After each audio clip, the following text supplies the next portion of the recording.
We'll hear from them as reigning champions Prempeh College presents the trophy to President Akufo-Addo.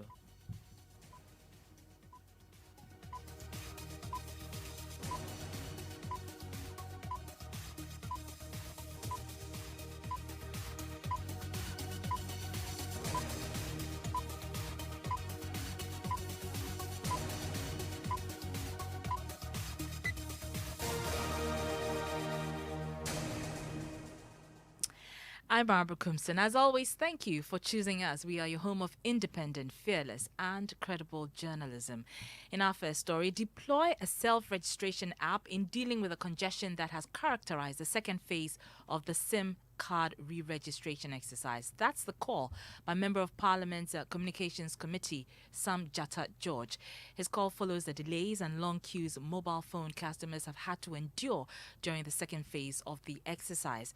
The exercise, which will end in March this year, has seen customers throng the telco service centers to capture their biometric details, leading to massive queues and considerable discomfort, as my colleague Manuel Karanting reports. Long queues, wobbling legs, and exhausted customers. The typical scenes at the many mobile operator outlets across the country on Thursday. This has been the trend since the new year started as subscribers race against time to meet the National Communications Authority's March 31 deadline for the re-registration of all SIM cards using only the Ghana card. The queues, which start forming as early as 5 a.m., will just not move. Today, you're able to do it. Maybe definitely we will stop. You won't do it. We'll go to space and then do our normal calls as during that time we do it. Because if we see how the service is not working, we are supposed to go to work today. But because of the SIM registration, we are here, we've left everything in the house. I came here yesterday around 6. I couldn't do it. There's no network, so we are still there. Get here around 7. Yesterday I didn't go work. Today I didn't go work. If I'm not able to do it today, that means tomorrow I have to come back again. We have been in this queue for so long, and they say the network is down. We have left our work and we are here. If we leave, we may not return. At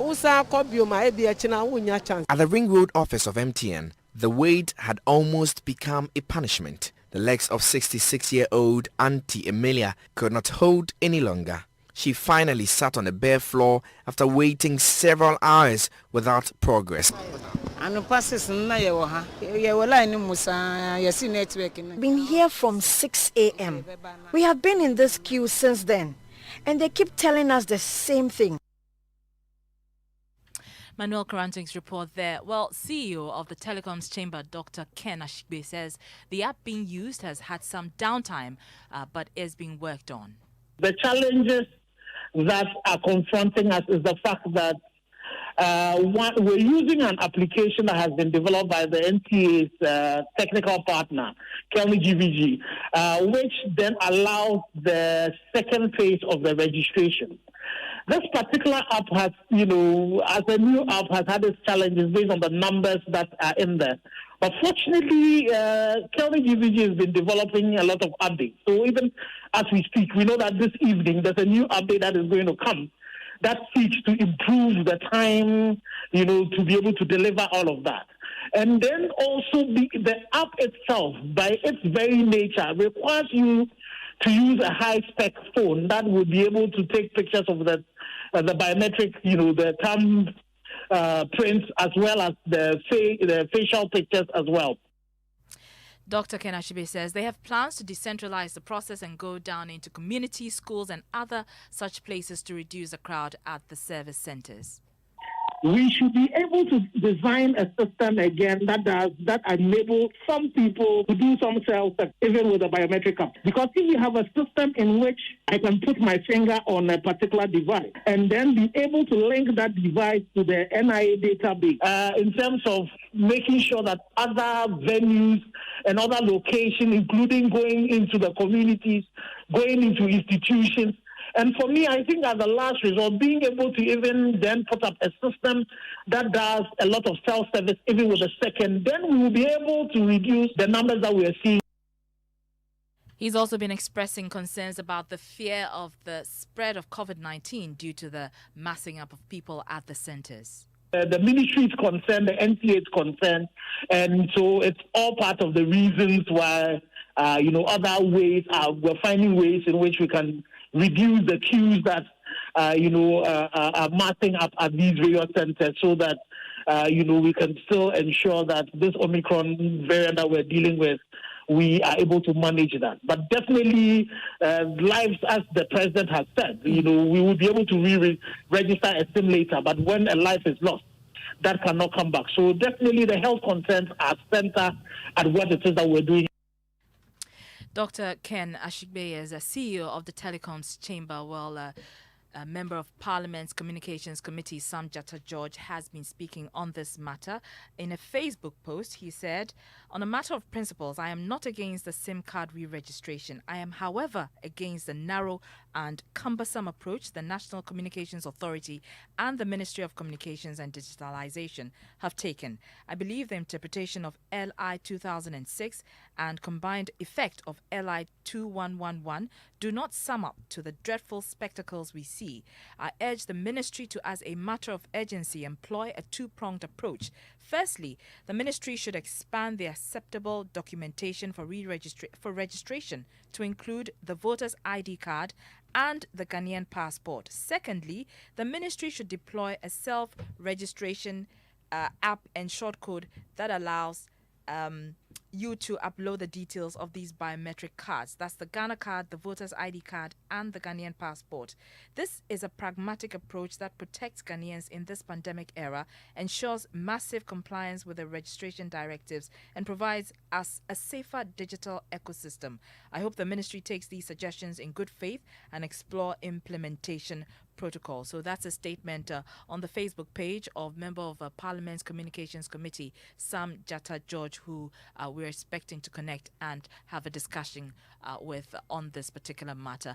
But in other stories, this afternoon, nearly 3,000 people lost their lives to road crashes in 2021 alone. That's according to the latest official data released by the Police Motor Traffic and Transport Department. A total of 2,924 died, representing a 13% increase in the 2020 figure of 2,589 deaths. The Ashanti region was the worst affected, with a total of 606 people losing their lives in the period. My colleague Manuel Karanting joins me in studio with more details. Manuel, so what more do we know apart from the total number of people that died during this period? So about what we know is that some 15,680 people are battling various degrees of injuries. This is also a 1.05% rise compared to 2020's injury figure, which was 15,517. Now, out of the 2,924 lives which were lost in 2021, 1,266 died through motorcycle-related crashes. Now, 4,758 also got injured through that. There were 2,930 pedestrian knockdowns. There was a breakdown also of the vehicles involved in these crashes. Give us the details. So, in all, 28,152 vehicles were involved in 2021 crashes. This is 11.93% jump compared to 2020.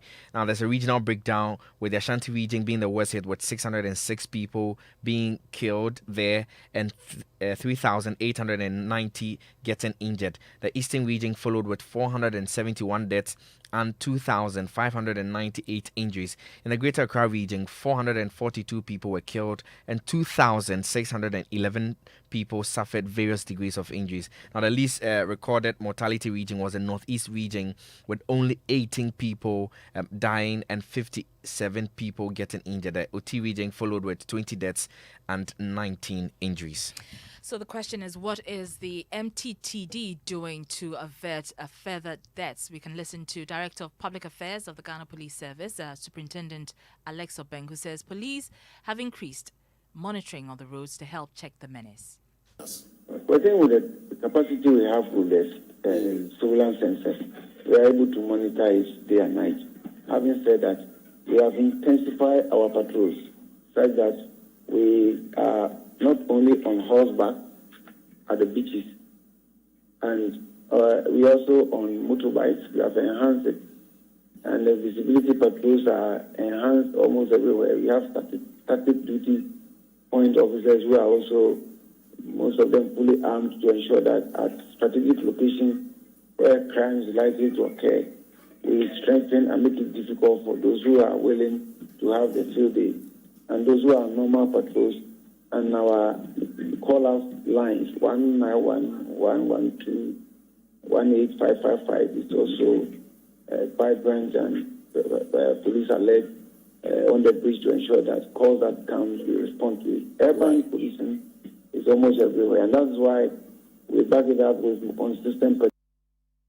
Superintendent Alexander Obeng is Director of Public Affairs of the Ghana Police Service. Safe driving saves lives. Drive safe. And still on roads, the Minister for Roads and Highways, Kwesi Amwakwata, says all structures standing in the way of major road projects across the country will be demolished to make way for government's massive road dualization drive.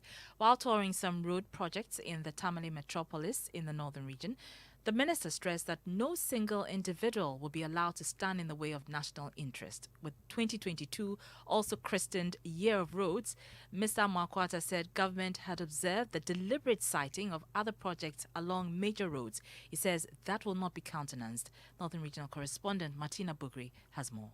The roads minister, Amakwata, said government is embarking on a drive to dualize major highways in the country. The Accra-Kumasi dualization is going on in earnest, and so many sessions will be started any moment from now. As I drive between Accra and Kumasi, so many private individual projects and developments are coming up. I won't even advise. I am warning every potential developer that make that mistake and start your construction. We will get to you soon. And when we get to you, even if it's a 10-story building, it will be demolished. Every Ghanaian should know that. Because no Ghanaian is bigger than this country. And if we get to you, whoever you are, whatever money you think you have, you are joking, okay? Everybody should be careful. The minister expresses satisfaction at works on the interchange and assured that it will be open to traffic in the second week of March. Excellent work is being done.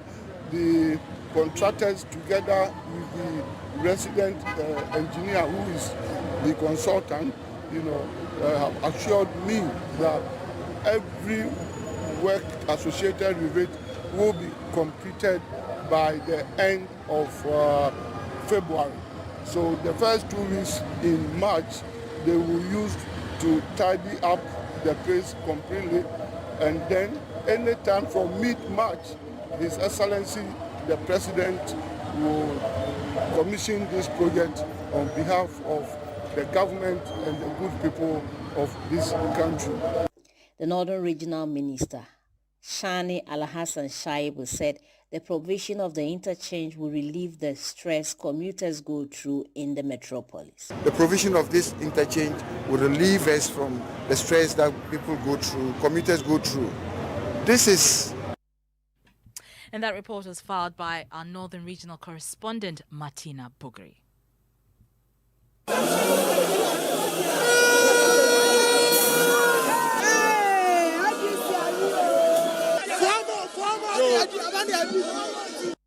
And those were the jubilant scenes in parts of the country after President Akufo-Addo was announced winner of the 2020 polls. It may feel like just yesterday, but it's been exactly a year since the president was sworn into office to serve another 4-year mandate.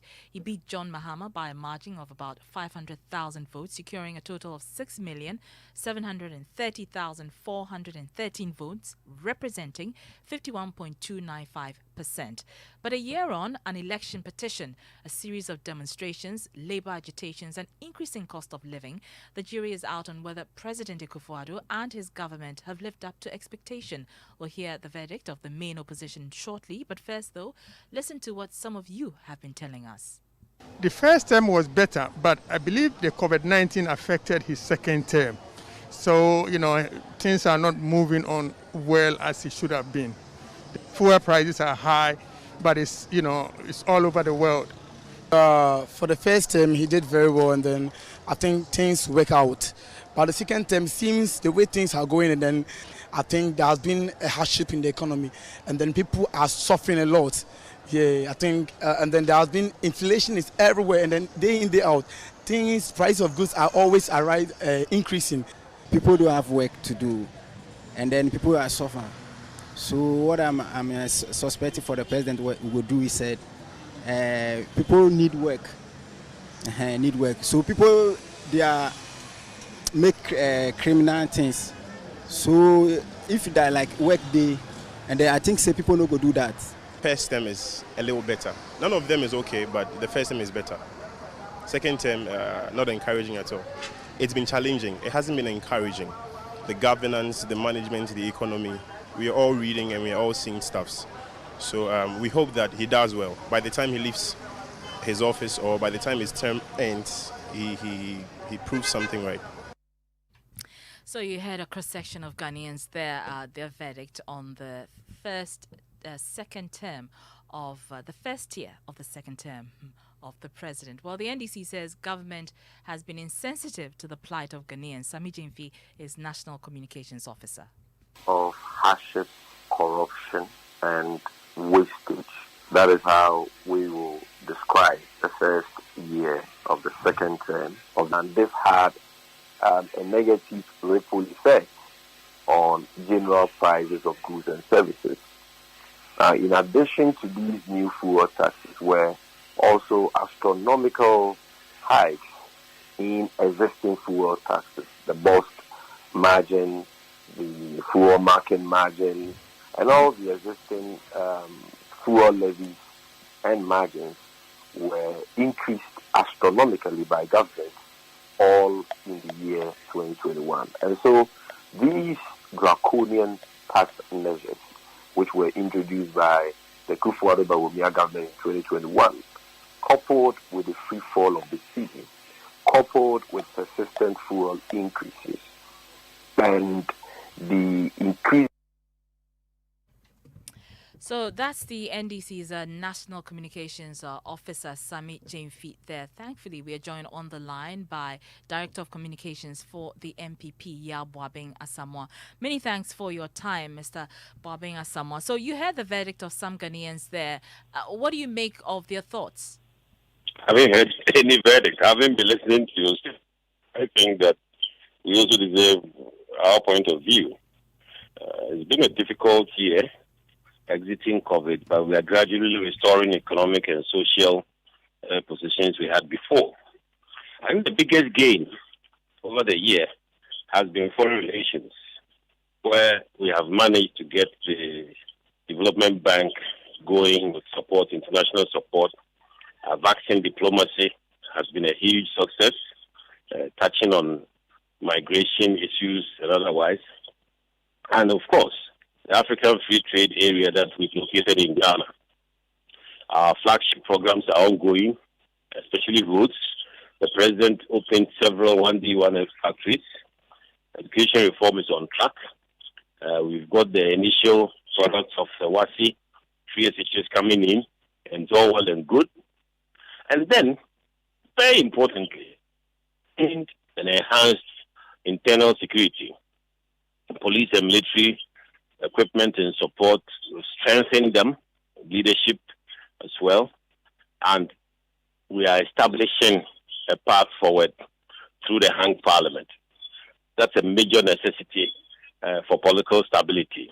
And as you are aware, we've won the most peaceful country in West Africa tag, as well as the most important destination for FDI in West Africa. That means that our performance in the COVID era has been strong. Right. Yes. So we are doing well so far.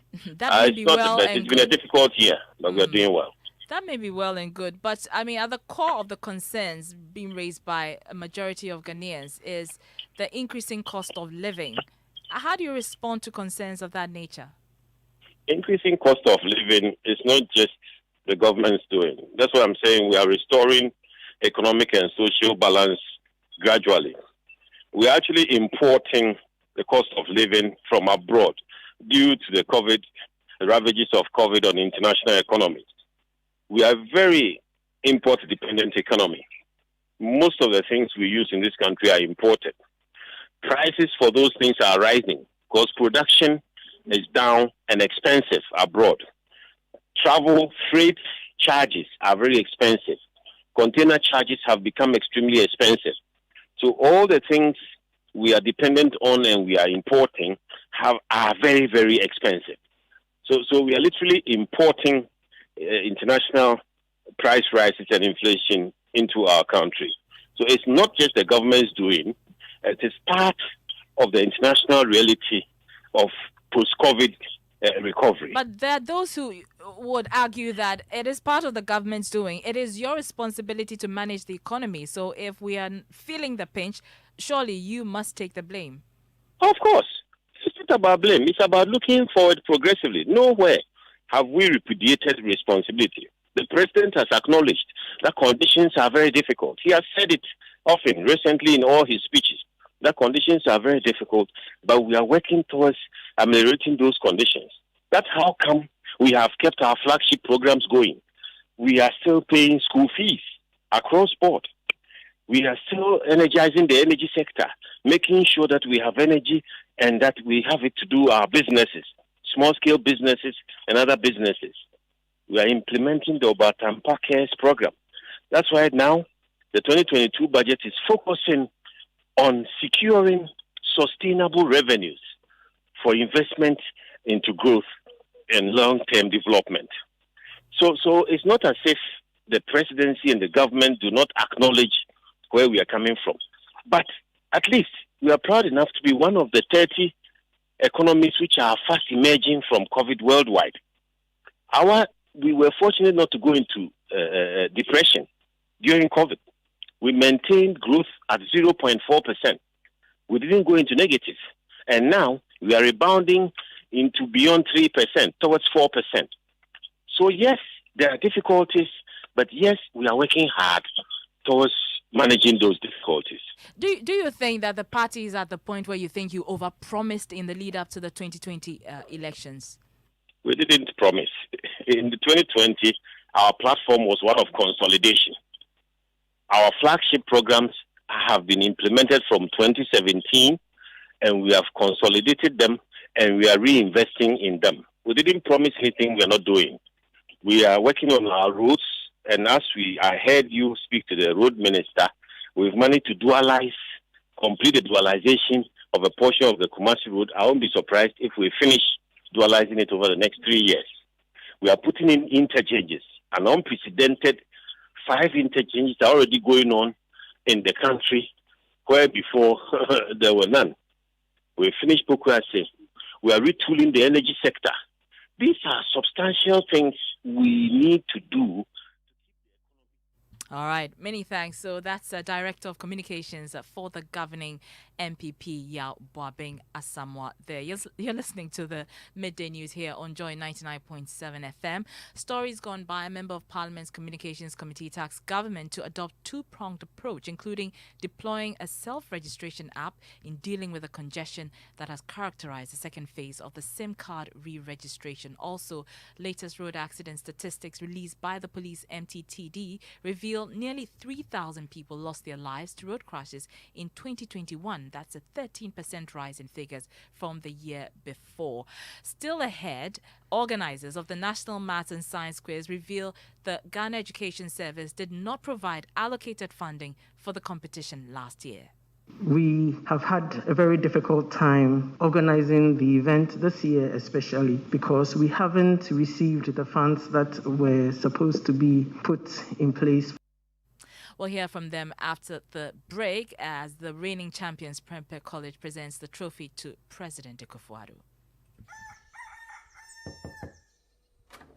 Hey, Evokoku, what brings you to my house this early morning? I hope all is well. All is never well with me, Nick Bakbo. After paying 3 times for the land for my project, the construction workers are now giving me wahala. From material overestimation to small stealing. I am tired. I told you so, Evokoku.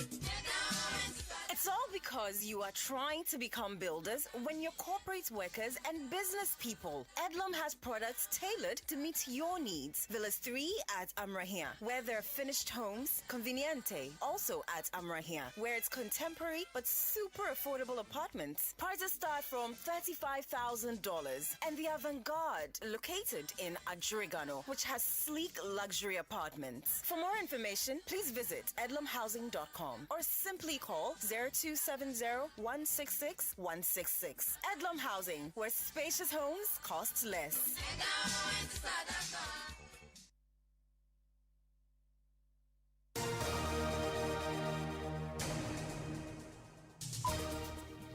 You're welcome back to the Midday News, the Constitution Day edition. And Muftau has the Constitution Day edition of sports today. What's up, Muftau? And former Ghana goalkeeper Abubakar Damba describes as an arduous task Black Stars' ability to win AFCON 2021. According to him, the performance of the team against Algeria in a preparatory game is a reality check. Understand that football has evolved, football has become so functional. What do you do as a team when you have the ball? What do you do as a team when you don't have the ball? These are the things we are looking at. Football is scientific, it's mathematics. It is no more based on trial and error. You can rely on one player. If they shut him out of the game, what happens to the whole team? We really have an arduous task ahead of us. But just as we say, football is a game full of uncertainties. Yes. And anything at all can happen. Then we have to be realistic here. We need to be realistic and bite the bullet. But that notwithstanding, I think we have had a reality check. Of course, and of course, it serves as a wake-up call. But we have ample time to make adjustments. Time will tell. Ghana is relying on anything can happen in football as we head to the African Cup of Nations. All right, thank you, Muftau. Now let's move on to NSMQ, and organizers of the National Science and Maths quiz have revealed the Ghana Education Service did not provide the allocated funding for the competition last year. At the Jubilee House to present winners of the competition, Prempeh College, to the President, Chief Executive Officer of Primetime Limited, Nanekwa Ankuma Asare, said the non-release of the funds coupled with the coronavirus pandemic made organization of the competition difficult. The most difficult thing for us to surmount, especially this year, has not been the COVID disease itself. It has been funding. We have had a very difficult time organizing the event this year, especially because we haven't received the funds that were supposed to be put in place for the competition to be held. So we would be grateful if the minister would help us out on this front. Well, President Akufo-Addo indicated government's commitment to push the science, technology, engineering and maths agenda to prepare the Ghanaian student for the global market. And you are rising up to the challenge of those standards. These victories, last year it was the robotics, this year it is the National Science and Maths Prize, are all indications that the high standards that have been set by your predecessors are ones that you are also maintaining in your time, and you ought to be congratulated for that. The headmaster made a statement that I found very reassuring. He said the school concentrates on the all-round development of its students, so that in all the various aspects of education, we were talking languages, we're talking sports, we're talking sciences, we're talking mathematics. All these various different aspects of the educational architecture are ones that you follow diligently. And I think that is what we're looking for in our country. President Akufo-Addo then, as you know, today is Constitution Day, and Interior Minister Ambrose Derry has rejected the assertion that the celebration of the day as a holiday is an idle day. He says that it's rather a day to reflect, consolidate and improve on the gains made after the country embraced multi-party democracy. And a lot of you have been speaking about Constitution Day on Twitter. Manuel Karanting, you've been looking through some of the tweets. What are people saying?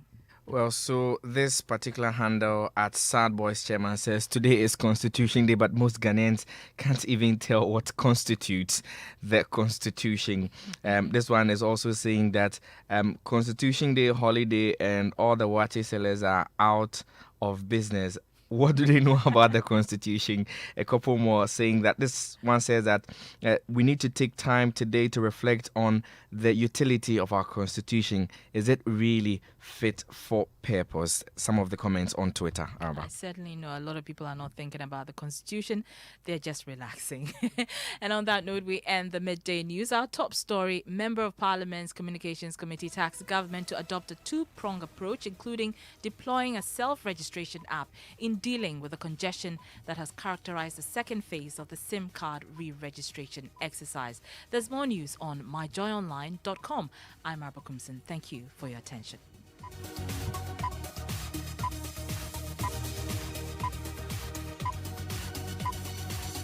Business a bit news to say.